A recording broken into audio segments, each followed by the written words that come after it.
Welcome back to Voluminous Talks. I am the mighty Master Voluminous, teacher, commentator, and most importantly to you, storyteller. In this episode, we move on to Chapter 13 of Vatour, Feel Free to Die. In the last chapter, famed news anchor Veronica Cruz, whose name we heard repeatedly during that brief saga of news reports featuring Vatour's attacks, found herself to be a target of the Freebird Phantom, the Black Feather Killer, Vatour himself. Now we see the consequences of that action, as well as what Tamika plans to do about it. Vatour, Feel Free to Die is available on Amazon, so feel free to read.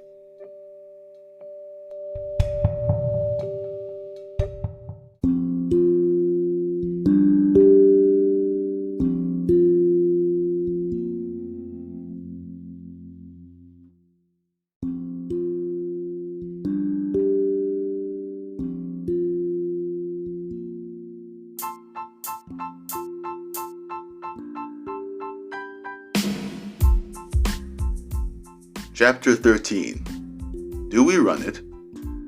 Tamika sits at her desk, looking over a story that was recently published by the Starter's Pistol. Famed news anchor Veronica Cruz was found dead in her hospital room this morning. She had apparently been shot in the head.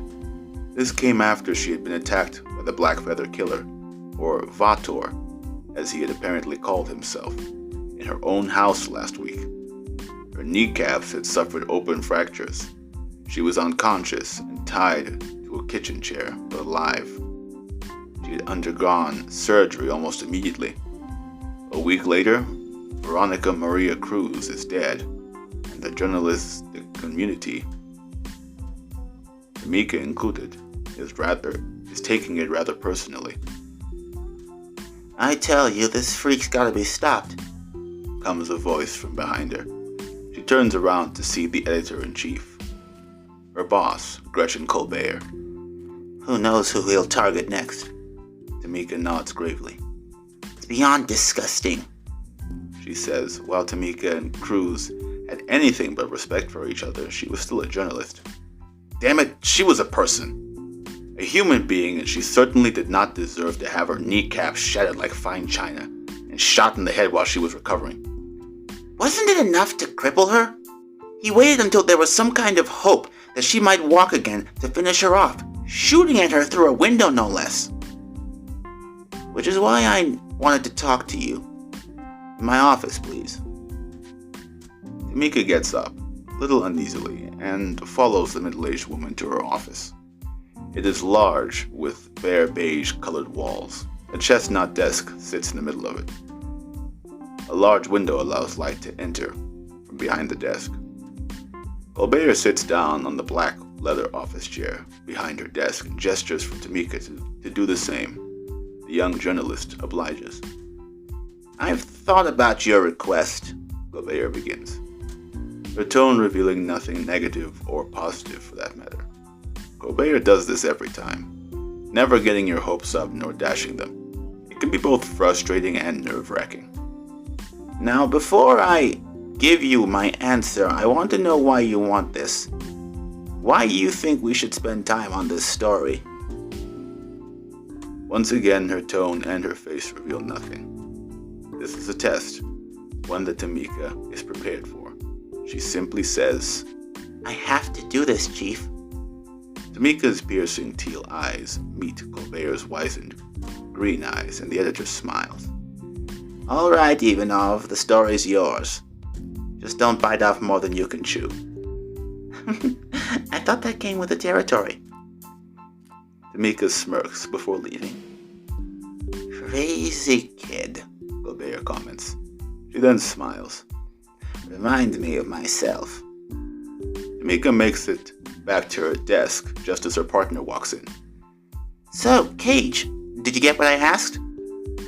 I swear, Ivanov, you'll be the death of me, he says, to which Tamika rolls her eyes.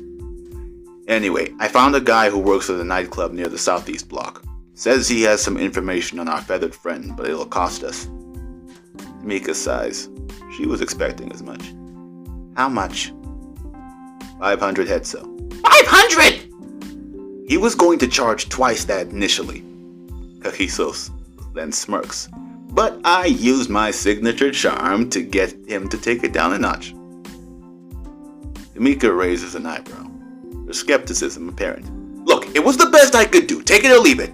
All right, she says, raising her hands in mock defeat. Cage does not like when his charm is questioned, which is why she often does so just to push his buttons. Regaining his composure, the photographer speaks. Anyway, what about you? Did the old lady go for it? Yep. We've been given the stamp of approval to move forward. Let's just hope your guys got the goods. Don't worry about it. Oh, why did he say that? He and Tamika both think at the same time. Every time he says that, they both end up regretting it. Tamika sighs. So why was he charging so much anyway? Kakiso shrugs. He's got valuable information, figures anyone looking for it would be desperate. Plus, he seemed a little on edge. He said he was only going to do it tomorrow night. That's his day off. Great! So we have a whole day to get 500 hetso. Kakiso smiles charmingly. And by we, you mean? Tamika sighs again. Me. For reference, hetso is the currency in both Scotch and the entirety of Mortiferous Arcadia. There'll be more lore about that as the franchise and the universe expands.